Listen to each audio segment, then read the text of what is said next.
Hi, I'm Marika Newman, and I'm going to show you how to airbrush photos. You will need your photo editing program and your picture. The first step is to open up your photo in the photo editing program of your choice. Remove any major unwanted blemishes with the spot healing tool. Use a small radius, just large enough to cover any blemishes.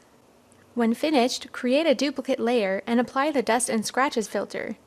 This can be found under the filter menu under Noise.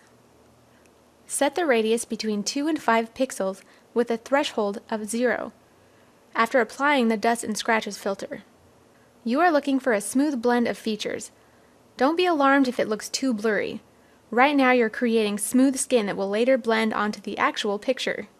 Next, use a Gaussian blur filter to remove any banding and make the skin have a better complexion. This filter can be found under the filter menu under Blur. You will most likely want the radius to be between 1 and 3.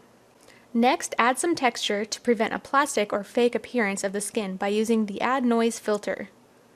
This is found under the filter menu under Noise. Select between 0.7% to 1.5% and be sure to check Uniform and Monochromatic. The percent of noise added may vary depending on the image you are using.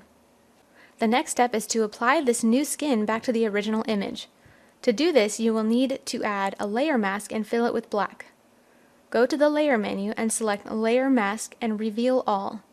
Then, using the Paint Bucket tool, fill with solid black. You'll now be working on the layer mask using the paintbrush tool with white selected. When you paint with white while using the layer mask, it will be painting on the new skin that you just created. Try to leave the details in the eyes, nose, and mouth. If you make a mistake, just paint back over that area with black and it will return back the way it was. The last step is to sharpen the image. Create a duplicate layer of the background image and set it to Overlay. Apply a high pass filter which can be found in the filter menu under Other. Adjust the radius so the preview looks slightly over-sharpened.